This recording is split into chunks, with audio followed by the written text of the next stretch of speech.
la reforma que se está discutiendo al Poder Judicial de la Federación. Esto con el objetivo principal de que los juzgadores sean independientes de los poderes fácticos. Y es que habría que señalarlo. Hoy el Poder Judicial de la Federación pues está controlado por grupos de poder que han respondido a los grupos que controlaban también el Poder Ejecutivo Federal. Han sido ya estos grupos expulsados del Poder Ejecutivo Federal, tampoco controlan ya el Poder Legislativo, pero tienen un bastión. Encontraron la manera de enquistarse ahí en el Poder Judicial de la Federación. ¿Y cómo lo lograron? ¿Cómo lograron mantenerse ahí y no ser desplazados? Pues simple y sencillamente porque se trata de un poder que no es democrático, de un poder en el que quienes hoy controlan o ocupan los cargos más importantes, pues le deben precisamente estos cargos a los políticos del viejo régimen. Hay una reforma para que se vaya democratizando este poder judicial y entonces ha venido una campaña en contra de esta reforma por parte del propio Poder Judicial para señalar que sería regresiva, que incluso pondría en riesgo la imparcialidad del propio Poder Judicial, como si hoy fueran imparciales, como si hoy pudiéramos señalar que tenemos un Poder Judicial ejemplar. Pero decíamos, pues vamos a el análisis que realizaran los doctores en Derecho, Jaime Cárdenas y John Ackerman, el día de ayer, en el Instituto de Investigaciones Jurídicas de la Universidad Nacional Autónoma de México. Vamos a presentarles un primer corte donde el doctor Jaime Cárdenas, investigador del propio Instituto de Investigaciones Jurídicas y experto en Derecho Constitucional, explica que la reforma judicial es necesaria porque busca democratizar al Poder Judicial. Escuchemos.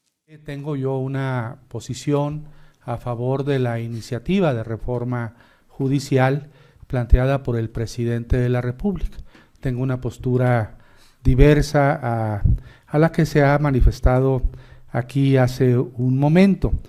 Creo que los que se oponen a esta iniciativa están dentro del marco de lo que se llaman las teorías del Estado constitucional, es decir, se hace un análisis de la reforma o de la propuesta de reforma judicial de manera, como diría Luhmann, autopoyética, es decir, a partir de este modelo dominante en el derecho de nuestro país, en el derecho europeo, en el derecho latinoamericano, tal vez en el derecho anglosajón. Quiero decir que esta iniciativa del presidente de la República pues está ubicada en otro modelo, en el modelo de las teorías críticas, de las teorías populares. Entonces tenemos que entender eso para poder comprender la iniciativa que se plantea el Ejecutivo Federal. La iniciativa del Ejecutivo Federal tiene un propósito: lograr la independencia del Poder Judicial. Sostiene que actualmente los ministros, magistrados federales, jueces, no tienen la suficiente independencia, porque la elección popular hará de estos ministros, de estos magistrados y jueces más independientes. No van a depender del Ejecutivo, van a ser electos por el pueblo, no van a depender de los partidos, como hoy los ministros de la Suprema Corte pues son asignados por cuotas de partidos, por los partidos mayoritarios en el Senado de la República. Tampoco van a depender de los poderes fácticos, sino de los propios ciudadanos. Yo creo que tanto del lado de los que estamos a favor de la iniciativa del presidente como de los que están en contra de la iniciativa del presidente, hay una gran cantidad de prejuicios, ¿no? De prejuicios de uno y de otro lado. Hablamos desde nuestros prejuicios, ¿no? Y yo puedo aceptar eso, que yo tengo prejuicios, ojalá que todos aceptaran que también tienen prejuicios. Quiero hacer una reflexión para ir tocando algunos aspectos de la reforma y vinculándola con los derechos humanos. Lo primero que es muy importante es que en este debate, por lo menos en los medios, tal vez no en el ámbito académico, pero sí en los medios, hay una idea, para mí equivocada, que considera que la naturaleza del derecho es fundamentalmente normativa. Desde luego, el derecho es fundamentalmente norma, eso lo sabemos, pero no se dice con la misma contundencia que el derecho también tiene elementos contextuales, históricos, culturales y políticos. No en el sentido de grilla, no en el sentido, ¿no? Sino que el derecho está vinculado al poder. Es decir, pensemos en cualquier institución, ¿no? Pensemos, por ejemplo, en una institución de control al Ejecutivo, no sé, la revisión de la cuenta pública. Bueno, eso solamente se da en esquemas democráticos. En un esquema autoritario no habría mecanismos de control a la cuenta pública. O pensemos en la naturaleza del presupuesto. El presupuesto en las teorías autoritarias, como aún en México se insiste por parte de la Suprema Corte, es un acto administrativo. En cambio, en las teorías democráticas el presupuesto es una ley. Entonces, hay componentes políticos, culturales, históricos, contextuales, que muchas veces los jueces, las autoridades de este país, yo cuando he sido autoridad me ha ocurrido lo mismo, tenemos un enfoque exclusivamente normativo, pero no tenemos el enfoque contextual, cultural y político para analizar los casos concretos o analizar la inconstitucionalidad, por ejemplo, de una norma general. Importante lo que comenta el doctor en Derecho Constitucional Jaime Cárdenas, en el sentido de que lo que se busca, decía, es la propia democratización del poder judicial, y señaló, alejado de la propia grilla, como de manera coloquial se le señala, es decir, hoy el poder judicial no está exento de las disputas políticas, porque habría que señalar quienes no quieren la reforma, dicen que el poder judicial se va a entregar a entonces ahora las disputas políticas y estará pues sujeto a los grupos de políticos que se disputan el poder, como si eso no estuviera sucediendo ya hoy y estuviera sucediendo pues prácticamente durante todo el siglo XX, y que decíamos incluso se agudizó durante el sexenio de Ernesto Zedillo, que cerró la Corte, eh, redujo a la mitad el número de ministros de la primera Corte, perdón, de la Corte, reduciendo solamente a 2 salas el propio funcionamiento de la Corte. Y bueno, pues en ese momento no se dijo nada, pero habría que señalar algo. Si hoy eh, los propios partidos tienen la preponderancia para elegir o para incidir en la elección de los ministros, pues vaya que está politizado el asunto. Habría que recordar que los ministros que ocupan la Suprema Corte de Justicia de la Nación, pues son propuestos, hoy se elige así, a propuesta del presidente de la República en turno y con la elección de una terna por el propio Senado. Entonces, ¿quiénes eligen a los ministros de la Corte? Pues los partidos mayoritarios o el partido mayoritario. Así es como se ha venido eligiendo a los ministros, y de ahí hacia abajo, jueces y magistrados. Y en ese sentido, pues lo que se busca es que ya no le deban los ministros, jueces y magistrados el cargo, ya no le deban el favor a el poder, al presidente de la República en turno y al partido que domina el poder legislativo.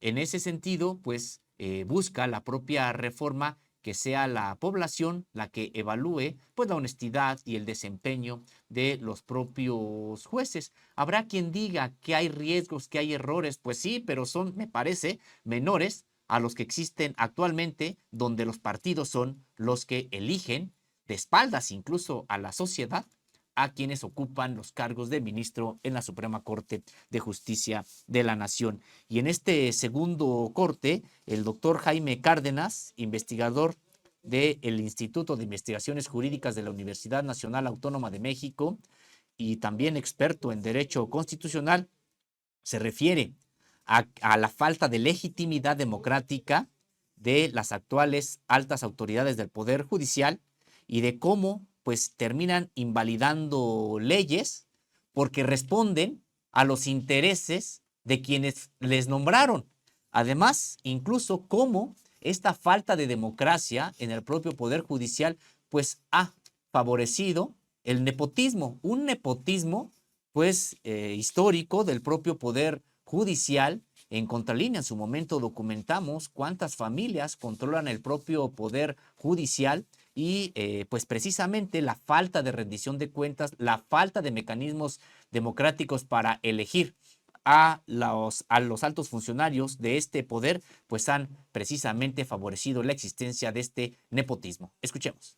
Entonces lo que tenemos ahora, lo que ha dominado en México, después del positivismo tradicional que estuvo en vigor en nuestro país, pues yo diría hasta antes de la reforma del 2011 en materia de derechos humanos, es un pospositivismo, le llaman algunos neoconstitucionalismo, pospositivismo, en donde hemos admitido cosas que no debimos haber admitido. En ese pospositivismo se acepta, por ejemplo, que los jueces puedan crear, mediante interpretación jurídica o argumentación, que puedan crear derechos sin tapujos, poniendo al legislador en una posición secundaria. En este modelo pospositivista, los tribunales adquieren un papel fundamental, una suerte de primo inter pares, porque definen el derecho en última instancia. Dicen qué son los derechos humanos, hasta dónde llegan, qué significado tienen, qué alcance, qué profundidad. Y lo hacen estos tribunales sin tener legitimidad democrática de origen, es decir, no han sido electos por el pueblo. Y pueden, como se ha quedado demostrado en este sexenio, pueden invalidar leyes. En este gobierno es el gobierno en el que más se han invalidado leyes. A Peña Nieto no le invalidaron tantas leyes, a Calderón no le invalidaron tantas leyes, a Fox no le invalidaron leyes, por no hablar de los gobiernos priistas del siglo XX. Entonces es un gobierno, son tribunales, es una corte que se ha encargado de invalidar leyes, de crear derecho, de definir los alcances del derecho sin tener una legitimidad democrática de origen. ¿Por qué lo hacen? ¿Quién los nombró? Pues los nombran las burocracias de los partidos que controlan el Senado de la República. Entonces yo creo que debemos poner en atención a todo esto y hacer una revisión de lo que se llama democracia constitucional, que es lo que estamos, o lo que la Corte y otros tribunales de nuestro país propugnan. Esta democracia constitucional sostiene que las mayorías legislativas, las mayorías ciudadanas, no pueden, por ejemplo, modificar derechos humanos, porque es un coto vedado, que no pueden tocarlos. Las mayorías pueden ganar una elección con 30 millones de votos, con 35 millones de votos. Pero ¿de qué sirve ganar una elección democrática de esta manera si después no se puede hacer nada? Porque hay un tribunal que dice eso no se toca, hasta ahí puedes llegar, esta ley que quieres aprobar no la puedes aprobar como quieres porque es inconstitucional. Entonces la democracia constitucional debe ser revisada, es una democracia que desbalancea el principio de división de poderes y, como dije, le otorga el principal poder a los tribunales, al Poder Judicial, y desde luego anula o reduce el poder de las mayorías, ¿no?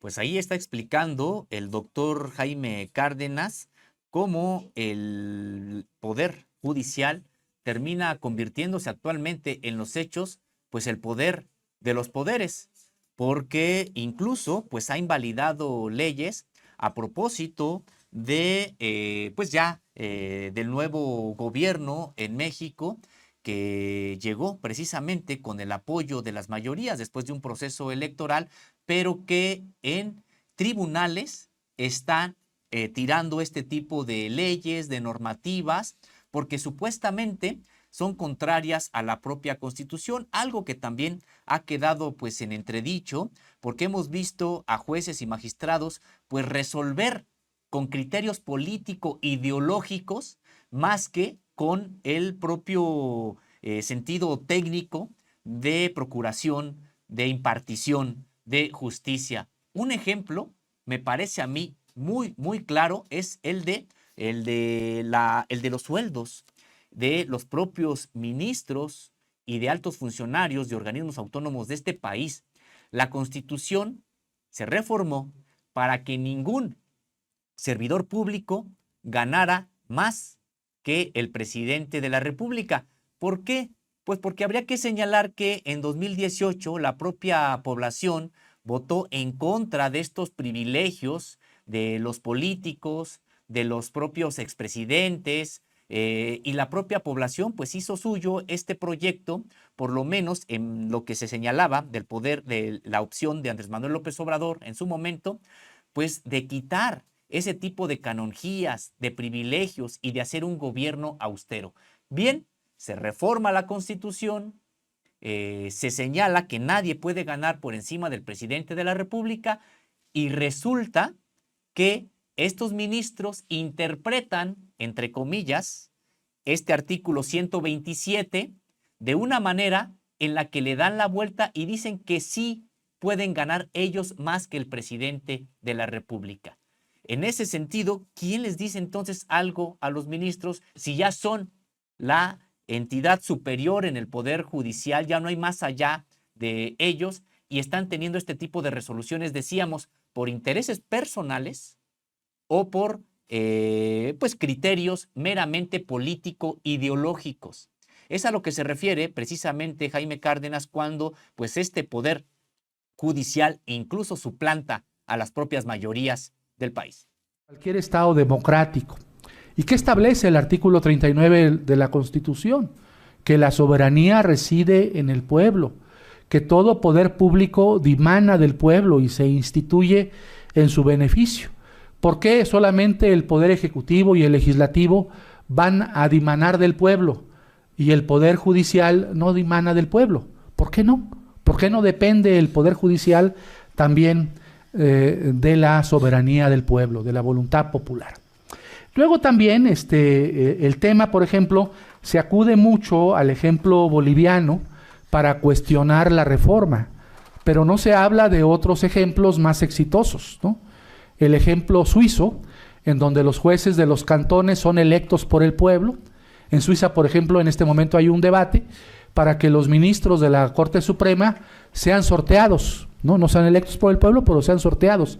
El método que tienen de propuesta para ser designados por autoridades representativas se quiere eliminar en el esquema suizo. En Suiza hay entonces un método de jueces de primera instancia, cantonales, que son electos por el pueblo, al igual que existe en algunas entidades de federativas de la Unión Americana, de los Estados Unidos, donde los jueces son electos por el pueblo. Y en México mismo tenemos una historia que debiéramos revisar, una historia constitucional a partir del 24. Todos los métodos de designación que hemos tenido de ministros, de jueces, en nuestro sistema constitucional. En 24, como ustedes saben, y en 57, los ministros, al igual que cualquier autoridad, gobernadores, alcaldes, presidente de la República, se elegían mediante procesos de elección indirecta.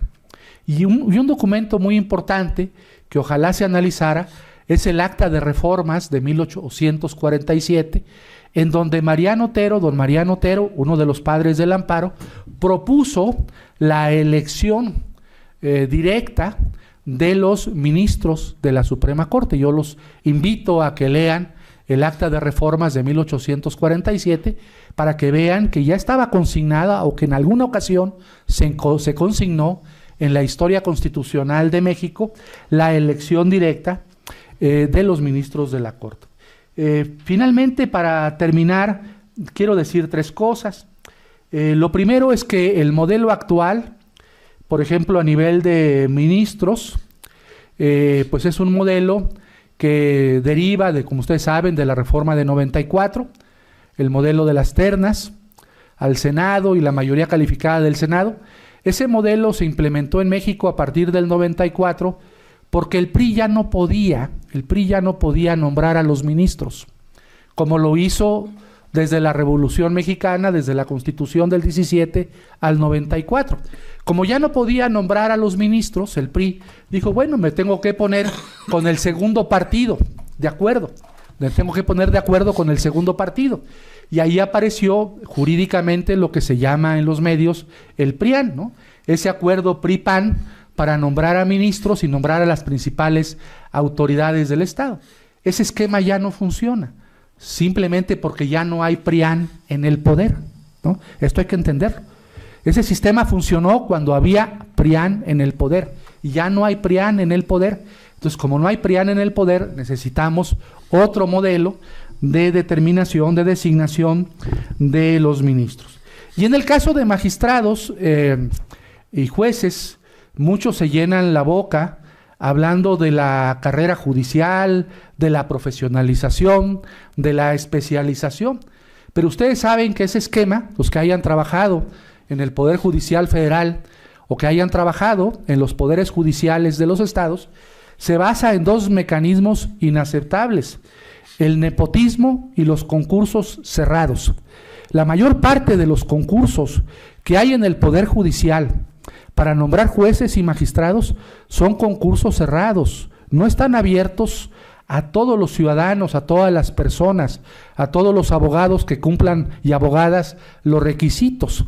Son solamente para los integrantes del Poder Judicial de la Federación, y en los estados ocurre exactamente lo mismo. Entonces, la mayor parte son concursos cerrados, no son concursos abiertos a la ciudadanía.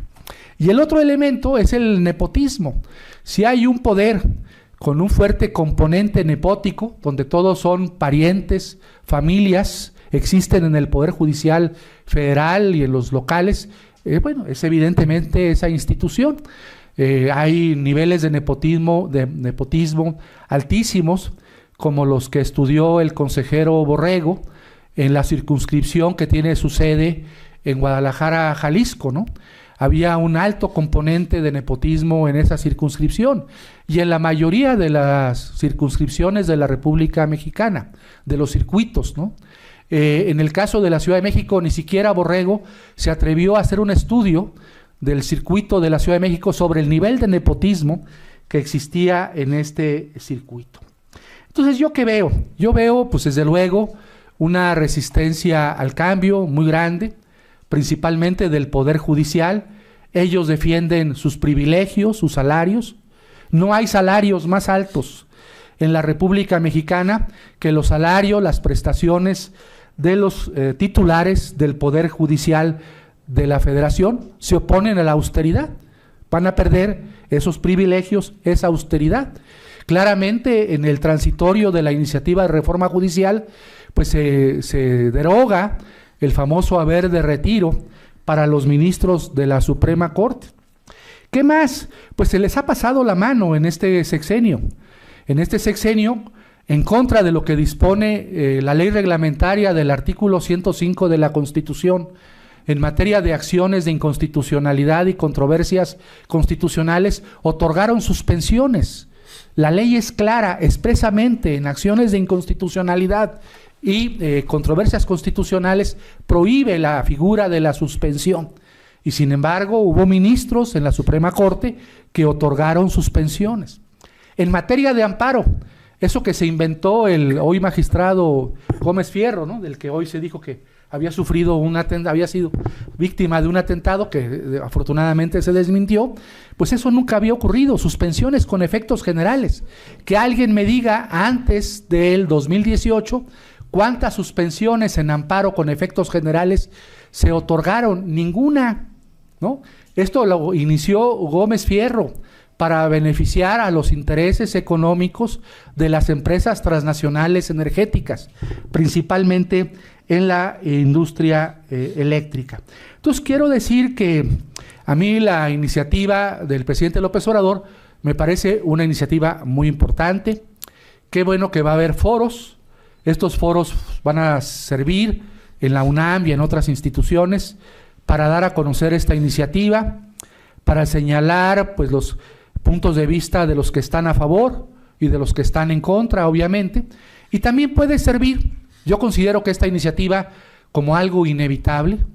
En septiembre tendremos una reforma judicial y desde luego no es una iniciativa perfecta, puede ser mejorada, por ejemplo, en elementos meritocráticos, puede ser mejorada para que el Tribunal de Disciplina Judicial tenga más poderes y pueda, por ejemplo, evitar que el crimen organizado participe en la elección de jueces y magistrados.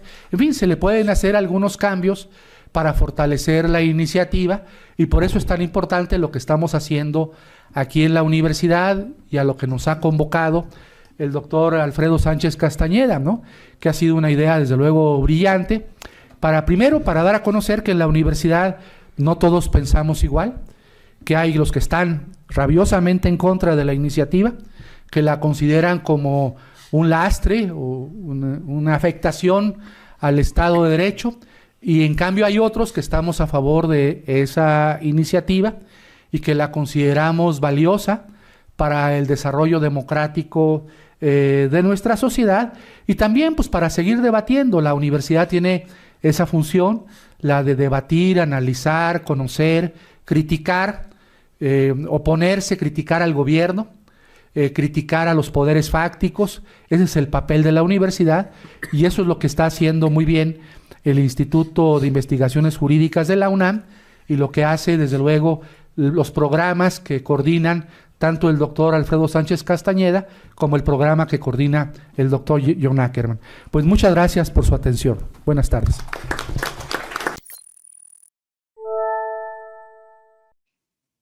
Importantes las palabras del doctor en Derecho Constitucional, Jaime Cárdenas, refiriéndose a también lo que puede ser perfectible de la propia propuesta. Ha dicho que se tienen que fortalecer aquellos aspectos que tengan que ver con el mérito. Y es que en efecto ya se ha señalado que no es que cualquier persona pueda aspirar al cargo de ministro de la Corte, por ejemplo, por citar este ejemplo, a ministro de la Corte, sino que sí tendría que cumplir algún tipo de requisitos, como ser experto en derecho, particularmente en derecho constitucional. Dice Jaime Cárdenas que algún otro tipo también que tenga que ver con el mérito académico se podría agregar, pero que finalmente tendría que recaer en la decisión del pueblo, de la población, precisamente para que queden fuera de esta designación los partidos políticos. Y también muy rescatable lo que señala el propio Jaime Cárdenas, porque habla de lo que es la Universidad Nacional Autónoma de México.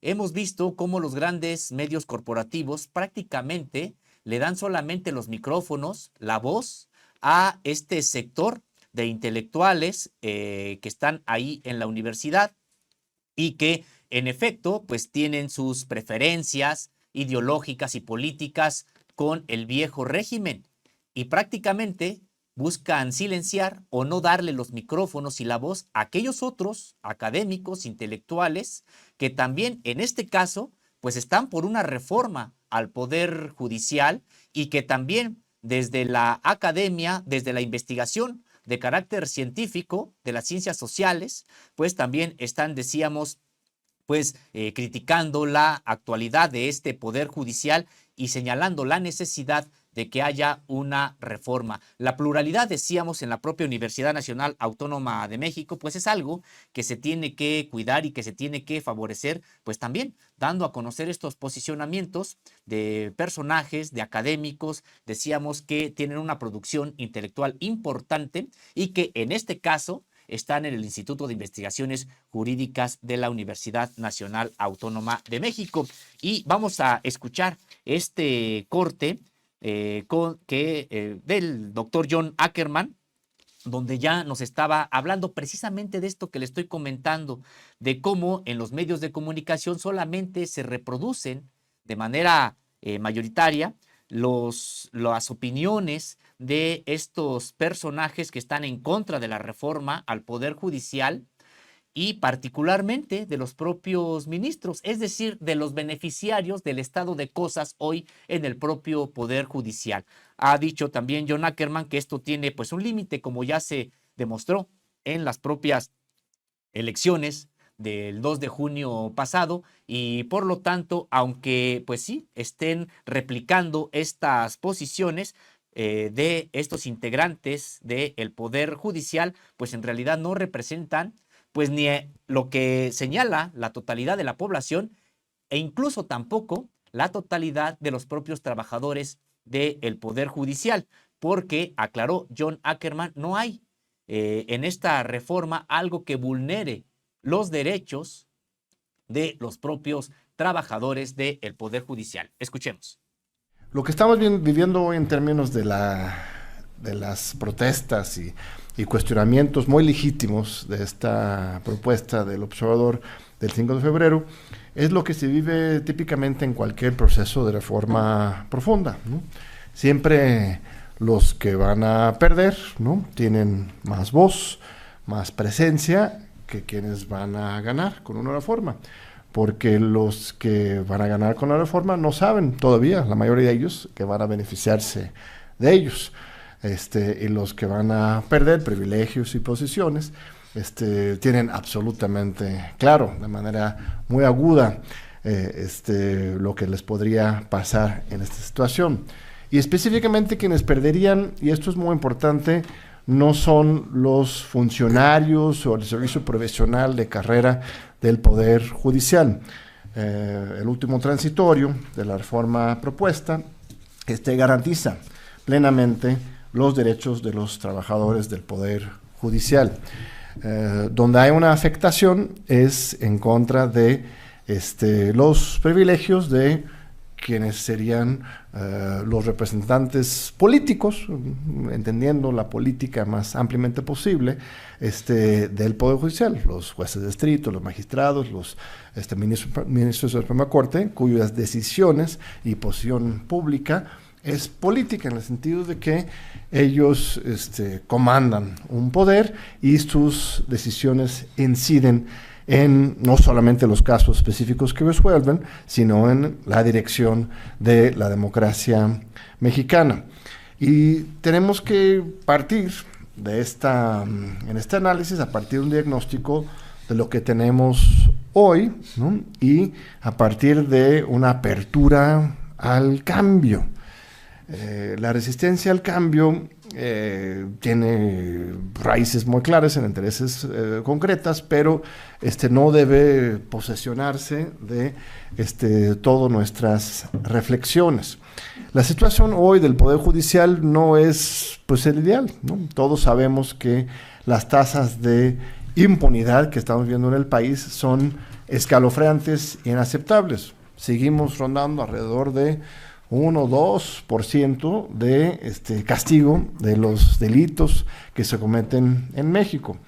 Si bien es cierto lo que dice César Astudillo, que uno de los problemas centrales es al nivel local, empezando con las fiscalías, ¿no? Por supuesto que si bien ha habido algunos avances en la Ciudad de México, en otros lados, todavía falta un avance muy fuerte en este tema de las fiscalías, con los jueces magistrados locales. Esto sería obviamente un punto de forma importante, pero no acepto la idea de que tiene que ser uno o el otro. Lo que dice César es que estamos empezando al revés, ¿no? En lugar de avanzar de arriba hacia abajo, hay que empezar de abajo hacia arriba. Yo me parece que deberemos abordar todo de una sola vez, porque justamente nos encontramos en un momento en que estamos buscando un cambio de régimen, no solamente una transición del gobierno, y en estos momentos transitorios, realmente transformadores, sí tenemos que darnos el permiso de innovar. Ahora, ¿qué sería lo más fácil para Morena? Morena controla 2/3 partes de la Cámara de Diputados. El Senado no sé cómo quedó al final, les faltó 1 o 2, casi. ¿Qué sería lo más conveniente para el autoritarismo que se denuncia? Pues no hacer nada. ¿Nombrar cuántos ministros saldrán en este sexenio? 3, 4. ¿Cuántos? Ya hay 2 vacantes en el Tribunal Electoral, salen otros 2 o 1 este año, otro no se va a quedar ahí. Lo más lógico de alguien que tuviera una voluntad autoritaria sería no apostarle a una reforma de esta envergadura, sino pues nombrar a sus aliados y las personas más cercanas en estas posiciones, y a partir de ahí, pues cambiar todo a favor del interés directo, ¿no?